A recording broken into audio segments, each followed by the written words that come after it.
വിഷമമൊക്കെ അങ്ങ് തീരട്ടെ, പോയിട്ട് വന്നിട്ട് ബാക്കിയുള്ള കാര്യങ്ങളും പറയാം. അപ്പൊ എന്തായാലും പോവാൻ തീരുമാനിച്ചു. വിഷമമുള്ളവരുടെ വിഷമമൊക്കെ അങ്ങ് തീരട്ടെ, പോയിട്ട് വന്നിട്ട് ബാക്കിയുള്ള കാര്യങ്ങളും പറയാം. അതേടാ മക്കളെ, അങ്ങനെ തന്നെ വേണമായിരുന്നു. അവർക്ക് വേണ്ടിയിട്ടെങ്കിലും പോകണമായിരുന്നു. നിങ്ങൾക്ക് വേണ്ടിയിട്ട് ഞാൻ പോവുകയാണെന്ന് പറഞ്ഞ് നമ്മുടെ കിച്ചു സുധി അങ്ങനെ രേണു സുധിയുടെ വീട്ടിലേക്ക് അങ്ങനെ പോയിക്കൊണ്ടിരിക്കുകയാണ്. സുഹൃത്തുക്കളെ, പോയിക്കൊണ്ടിരിക്കുകയാണ്. എന്നെ അടുത്ത ഒരു കാര്യം പറയാം. അതായത് ആർക്ക് വേണ്ടിയിട്ടാണ് പോകുന്നത്? നാട്ടുകാർക്ക് വേണ്ടിയിട്ടാണോ? നാട്ടുകാർക്ക് വേണ്ടിയിട്ട് എന്തിനാ മോനെ അങ്ങോട്ട് പോകുന്നത്? എനിക്ക് മനസ്സിലായിട്ടില്ല. ആദ്യം തന്നെ നീ ഒരു കാര്യം മനസ്സിലാക്കേണ്ടത്, നിന്റെ കാര്യങ്ങൾ തീരുമാനിക്കേണ്ടത് നീ ആയിരിക്കണം. അല്ലാതെ നാട്ടുകാരോ വീട്ടുകാരോ മറ്റുള്ളവരോ ആയിരിക്കരുത്. 10-21 വയസ്സില്ലേ നിനക്ക്? നിന്റെ തീരുമാനം എന്ന് പറഞ്ഞു കഴിഞ്ഞാൽ അത് നിന്റെ നിലപാടായിരിക്കണം. അല്ലാതെ എന്ന് പറഞ്ഞാൽ മറ്റുള്ളവൻ എന്താ പറയുന്നത്, ഇവൻ എന്താ പറയുന്നത്, അവര് പറഞ്ഞിരുന്നോ ഇല്ല ഇവര് പറഞ്ഞിരുന്നോ, അങ്ങനെയല്ല. നീ ഇപ്പോഴും പറഞ്ഞ കാര്യം തന്നെ തെറ്റാണ്. ഞാൻ മറ്റുള്ളവർക്ക് വേണ്ടിയിട്ടാണ് പോകുന്നത് രേണുവിനെ കാണാൻ എന്നുള്ളത് വളരെ തെറ്റായ ഒരു സംഭവം തന്നെയാണ്. ഒരു കാരണവശാലും അങ്ങനെ പറയാൻ പാടില്ലായിരുന്നു. പറഞ്ഞത് തന്നെ എന്ന് പറഞ്ഞാൽ ഇനി ആവർത്തിക്കരുത് എന്ന് എനിക്ക് പറയാനുള്ളൂ. പിന്നെ വേറെ ഒരു കാര്യം എന്ന് പറഞ്ഞു കഴിഞ്ഞാൽ കൊല്ലം സുധി തന്നെയാണ് പറയുന്നത്. എൻ്റെ വാവൂട്ടനാണ് എന്നെയും എൻ്റെ മകനെയും നല്ല രീതിയിൽ നോക്കുന്നത് എന്ന് അയാള് ഈ കോടിക്കണക്കിന് ജനങ്ങൾ കാണുന്ന സ്റ്റാർ മാജിക് എന്ന് പറയുന്ന ഒരു പ്രോഗ്രാമിൽ വന്ന് പറഞ്ഞതാണ്. എന്നെ സഹായിക്കാനോ എന്നെ നോക്കാനോ എൻ്റെ കൊച്ചിനെ നോക്കാനോ ഒരു മനുഷ്യന്മാർ പോലും ഉണ്ടായിട്ടില്ല. അസീസും ഞാനും കൂടി ഒരുമിച്ച് മിമിക്രിക്ക് പോകുമ്പോഴേ അസീസ് വന്ന് നോക്കും, അല്ലെങ്കിൽ ഞാൻ വന്ന് നോക്കും. അതുപോലെ ലോറിയിൽ കയറുമ്പോഴേ പാൽക്കുപ്പിയൊക്കെ അസീസാണ് ചുമന്നുകൊണ്ട് വരാറ് എന്ന് നിന്റെ അച്ഛനായ കൊല്ലം സുധി തന്നെ എന്ന് പറഞ്ഞാൽ പല ഇന്റർവ്യൂവിലും വന്ന് പറഞ്ഞിട്ടുണ്ട്. അത് കഴിഞ്ഞതിന് ശേഷം നിനക്കും നിന്റെ അച്ഛനും ഒരു ലൈഫ് കിട്ടിയത് രേണു സുധി ജീവിതത്തിലേക്ക് വന്നതിന് ശേഷമാണെന്നും പറഞ്ഞിട്ടുണ്ട്. അങ്ങനെയുള്ള ഒരാളെ നീ അമ്മ എന്ന് വിളിച്ച് നടന്ന ഒരാളെ, അതുപോലെ തന്നെ കൊല്ലം സുധിയുടെ മരണശേഷം നിനക്ക് 1000-500 തരാനെങ്കിലും ആ സ്ത്രീ മാത്രമല്ലേ ഉണ്ടായിരുന്നുള്ളൂ. അങ്ങനെയൊക്കെ കഴിഞ്ഞു എന്ന് വെക്കാം. അത് കഴിഞ്ഞതിന് ശേഷം എന്ന് പറഞ്ഞു കഴിഞ്ഞാൽ കുറേ പ്രശ്നങ്ങളുണ്ട്. അതായത് എല്ലാ കാര്യത്തിലും കിച്ചു സുധീനെ മാത്രം നമ്മൾ കുറ്റമൊന്നും പറയുന്നില്ല. രേണു സുധീന്റെ ഭാഗത്ത് നല്ല മിസ്റ്റേക്കുകളുണ്ട്. ഒരു മക്കൾക്കും അംഗീകരിക്കാൻ കഴിയാത്തത്ര ഒരു കാര്യങ്ങളൊക്കെയാണ് അവരും ചെയ്തത്. അല്ലാതെ എന്ന് പറഞ്ഞാൽ രേണു സുധി ചെയ്യുന്നതൊക്കെ ശരിയാണ് എന്നുള്ളൊരു അഭിപ്രായമൊന്നും എനിക്കില്ല. അന്ന് അവർ ചെയ്തത് എന്ന് പറഞ്ഞാൽ ഒരു മകനും സഹിക്കാൻ കഴിയില്ല.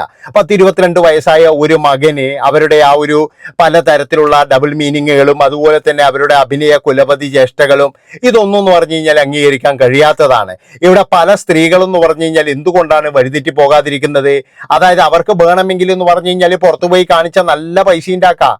അപ്പോൾ പലരും കുടുംബത്തെ ഭയന്നിട്ട് തന്നെയാണ് അങ്ങനെയൊന്നും പോകാഞ്ഞത്. അപ്പോഴെന്ന് പറഞ്ഞാൽ 22 വയസ്സുകാരനായ ഒരു പയ്യന് അവൻ്റെ അച്ഛൻ്റെ ഭാര്യയാണ്, അവൻ്റെ അമ്മയാണ് എന്നൊക്കെ വിളിച്ചു പറഞ്ഞിട്ട് ഇങ്ങനെ നടക്കുന്ന കാണുമ്പോൾ അവന് ചിലപ്പോഴെന്ന് പറഞ്ഞ് എവിടെയെങ്കിലും കുറച്ച് വിഷമം തോന്നിയിട്ടുണ്ടാകാം. അതുകൊണ്ടായിരിക്കാം അവൻ പിന്നീട് ഇങ്ങോട്ട് വരാഞ്ഞതും. ഞാൻ പറഞ്ഞല്ലോ, ഈ പൈസ കൊടുത്തതോ ഇതൊന്നും അല്ലല്ലോ, മാനം മര്യാദയായിട്ട് നമ്മൾ ജീവിക്കുക എന്നുള്ളൊരു കാര്യം കൂടി ഉണ്ടല്ലോ. ഏതായാലും ആ ഒരു ഇതിലെ കഴിഞ്ഞില്ലേ, ഇനിയിപ്പോഴും എന്തിനാണ് വൈരാഗ്യവും കാര്യങ്ങളൊക്കെ വെച്ചിരിക്കുന്നത്? അവർക്കും ഒരുപാട് ജീവിതത്തിൽ എന്ന് പറഞ്ഞാൽ ഒരുപാട് ഇത് സംഭവിച്ചിട്ടുണ്ട്. അവരിപ്പോഴും പറയുന്നത് പോലെ എന്ന് പറഞ്ഞാൽ എല്ലാം ചികിത്സയ്ക്ക് വേണ്ടിയാണ് എന്നൊക്കെ പറയുന്നതിലൊന്നും എനിക്ക് യാതൊരു യോജിപ്പുമില്ല. കാരണം എന്താ വെച്ചാൽ ചികിത്സയ്ക്ക് വേണ്ടിയിട്ട് എന്ന് പറഞ്ഞാൽ നമ്മൾ പല പണിയും എടുക്കുന്നതിൽ കേട്ടിട്ടുണ്ട്. പക്ഷേ ചികിത്സയ്ക്ക് വേണ്ടിയിട്ട് ഇമാതിരി ഇതൊക്കെ ചെയ്യുന്നു എനിക്ക് അതിനോടൊന്നും വലിയ താല്പര്യമൊന്നുമില്ല. ഞാൻ പറഞ്ഞല്ലോ, ചില ആൾക്കാർ എന്ന് പറഞ്ഞു കഴിഞ്ഞാൽ നമ്മൾ ജീവിക്കുന്നത് തന്നെ എന്തിനാണ്? അതായത് നമ്മൾ തോന്നിയ പോലെ ജീവിക്കാനാണോ? ഒരിക്കലുമല്ല. അതുകൊണ്ട് ഞാൻ പറയുകയാണ്, എൻ്റെ പൊന്നു മോനെ, നീ നാട്ടുകാർക്ക് വേണ്ടിയിട്ട് ഒരിക്കലും പോകരുത്. അതായത് നീ ഇന്ന് പറഞ്ഞിട്ട് പോയിട്ട് ഒരു കാര്യവുമില്ല. നിങ്ങളെല്ലാം ആഗ്രഹങ്ങൾ ഇതാകട്ടെ, നിനക്ക് വേണമെങ്കിൽ പോവുക. പക്ഷെ തിരിഞ്ഞു നോക്കേണ്ടത് നിൻ്റെ ഒരു കടമയാണ്. അത് ഏത് ശത്രുവായി കഴിഞ്ഞാലും, ഞാൻ പറഞ്ഞല്ലോ, ഏത് ശത്രുവായി കഴിഞ്ഞാലും ഒരു രോഗം വന്ന് അത്യാസന്നയിൽ നിലയിൽ നിൽക്കുമ്പോഴേ കൃത്യമായിട്ടെന്ന് പറഞ്ഞു കഴിഞ്ഞാൽ അന്വേഷിച്ച് പോകുന്നത് നമ്മുടെ ഒരു പ്രകൃതി നിയമമാണ്. അല്ലാതെ എന്ന് പറഞ്ഞു കഴിഞ്ഞാൽ ഇതൊന്നും പറഞ്ഞു കഴിഞ്ഞാൽ മനസ്സിൽ വെച്ചുകൊണ്ടിരുന്ന് ഇതൊക്കെ അങ്ങ് ഒരു ഭയങ്കരമായിട്ട് ഒരു വെറുപ്പും വൈരാഗ്യത്തിലേക്കും പോകേണ്ട ഒരാവശ്യവുമില്ല. നീ അത് ആലോചിക്ക്. അതിനു വേണ്ടിയിട്ടാണ് പറയുന്നത്. ഇവിടെ ഞാൻ പറഞ്ഞല്ലോ, നിൻ്റെ ഇപ്പോഴത്തെ കുറേ ആൾക്കാരുണ്ട് എന്നാന്ന് പറയേണ്ടത്, നിൻ്റെ നന്മയ്ക്ക് വേണ്ടിയിട്ടൊന്നുമല്ല അവരിൻ്റെ കൂടെ നിൽക്കുന്നത്. അതായത് നിന്നിലൂടെ എന്തെങ്കിലും ഒരു വാർത്ത കിട്ടുമോ എന്നോ, അല്ലെങ്കിൽ നിനക്ക് കുറച്ച് പൈസ ഉണ്ടാക്കാനുള്ള കഴിവുണ്ട് എന്നുള്ളത് കൊണ്ടോ, അങ്ങനെയൊക്കെ ഒരുപാട് പേരുണ്ട്. ഞാൻ പറഞ്ഞില്ലേ, വളർന്നു കഴിഞ്ഞാൽ നമ്മളെ പുറകെ ഒരുപാട് ആൾക്കാരുണ്ടാവും. പക്ഷേ നമ്മൾ ചെറുപ്പത്തിൽ നമ്മളെ ഒന്നുമല്ലാതിരിക്കുമ്പോഴേ നമ്മുടെ കുടുംബങ്ങൾ മാത്രമേ ഉണ്ടാവുള്ളൂ. ഇപ്പം നീ യൂട്യൂബിലൊന്നും വന്നില്ല, അല്ലെങ്കിൽ നീ വേറെ ഏതെങ്കിലും തരത്തിലാണെങ്കിൽ ചിലപ്പോൾ രേണുവിൻ്റെ കൂടെ തന്നെ നീ ഉണ്ടാകും. അതാണ് എനിക്ക് മനസ്സിലായിരിക്കുന്നത്. ശാലിനി അമ്മയോ അല്ലെങ്കിൽ നിന്റെ മറ്റൊരു അമ്മയോ അവരൊന്നും അല്ല നിന്നെ നോക്കിയത്. കൃത്യമായിട്ടും നിന്നെ നോക്കിയത് എന്ന് പറഞ്ഞു കഴിഞ്ഞാൽ രേണു സുധി തന്നെയാണ് എന്നുള്ളതിൽ യാതൊരു സംശയവുമില്ല. പിന്നെ അമ്മൂമ്മയാണ് എന്നെ നോക്കിയത് എന്ന് പറയുമ്പോഴും എനിക്ക് സംശയം ഇതാണ്, നിന്റെ അച്ഛൻ പിന്നെ എന്തിനാണ് പ്രേക്ഷകരെ പറ്റിച്ചത്? അതായത് പ്രേക്ഷകരോട് വന്ന് പറഞ്ഞ എന്താ, എൻ്റെ മകനും ഞാനും കൂടിയിട്ട് വളരെ കഷ്ടപ്പെട്ടാണ് വളർന്നത്, ഞങ്ങളെ നോക്കാനോ അല്ലെങ്കിൽ ഞങ്ങളെ ആശ്വസിപ്പിക്കാനോ അല്ലെങ്കിൽ ഞങ്ങൾക്ക് വേണ്ടി ഒരു മനുഷ്യന്മാർ പോലും ഉണ്ടായിരുന്നില്ല. നിന്റെ അച്ഛൻ ഇവിടെ പ്രോഗ്രാമിന് പോകുമ്പോഴും നിന്റെ അച്ഛൻ്റെ വീട്ടുകാർ ഒരാൾ പോലും നിന്നെ ഏറ്റെടുക്കാൻ തയ്യാറല്ലായിരുന്നു. അതുകൊണ്ട് തന്നെ അയാൾ പ്രോഗ്രാമിന് പോകുമ്പോഴൊക്കെ നിന്നെയും കൊണ്ടാണ് പോകുന്നത് എന്ന് കൃത്യമായിട്ട് പറഞ്ഞിട്ടുണ്ട്. നിങ്ങൾ പഴയകാല ഇൻ്റർവ്യൂവിലെടുത്ത് നോക്കിക്കഴിഞ്ഞാൽ മനസ്സിലാകും. അതിൻ്റെ അകത്ത് കൊല്ലസുതി പറഞ്ഞത് മുഴുവൻ കളവാണോ എന്നൊന്നും എനിക്കറിയില്ല. അങ്ങനെയാണെങ്കിൽ അയാൾ മുഴുവൻ കളവ പറഞ്ഞത്. 1.5 വയസ്സുകാരനായ മകനെയും കൊണ്ട് പലപ്പോഴും അയാൾ മിമിക്രിക്ക് പോയിട്ടുണ്ട്. അതുപോലെ തന്നെ എന്ന് പറഞ്ഞു കഴിഞ്ഞാൽ പല സഹായങ്ങളും കമ്മിറ്റിക്കാർ ചെയ്തിട്ടുണ്ട്. എന്തിനധികം പറയുന്നു, ചില ആൾക്കാരൊക്കെ എന്ന് പറഞ്ഞു കഴിഞ്ഞാൽ ഈ കൊച്ചിനെ എടുത്തുകൊണ്ട് നിന്നിട്ടുണ്ട്. ഇവർ രണ്ടുപേരും സ്റ്റേജിൽ കയറുമ്പോഴേ ചെറുക്കൻ കരയുകയാണെങ്കിൽ അവനെ എടുത്തു നിൽക്കാൻ വേണ്ടി പ്രേക്ഷകരോട് പറഞ്ഞിട്ടുണ്ട് എന്നുപോലും കൊല്ലം സുധി പറഞ്ഞിട്ടുണ്ട്. ആ കൊല്ലം സുധി നുണ പറയുകയാണോ? അതാണ് എനിക്ക് ചോദിക്കാനുള്ളത്. അതായത് രേണുസുതി ഒരു പങ്ക് നിന്നെ നോക്കിയതിൽ ഒരു പങ്കെങ്കിലും രേണുസുതിക്ക് ഉണ്ടാകും എന്നുള്ളതിൽ യാതൊരു സംശയവുമില്ല.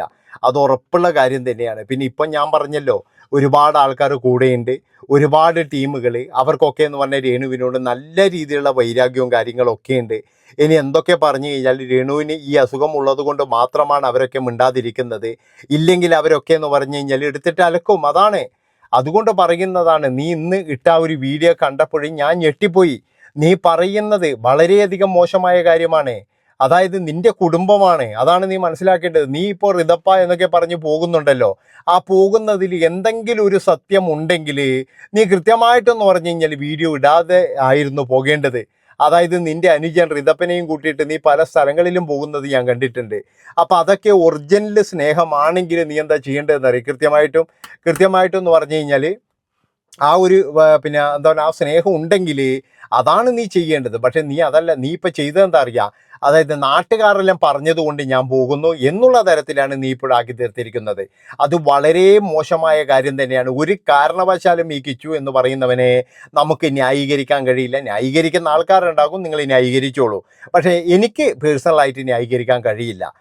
ഇനി എന്തൊക്കെയായാലും പിന്നെ രേണു സുധി കിച്ചുവിന് ഒരു സൈബർ ബുള്ളിങ്ങിന് ഇട്ട് കൊടുത്തോ എന്നുള്ള ഒരു ചോദ്യം, അതിൻ്റെ ഒരു ആവശ്യമുണ്ടോയെന്നോ എനിക്ക് തോന്നുന്നില്ല.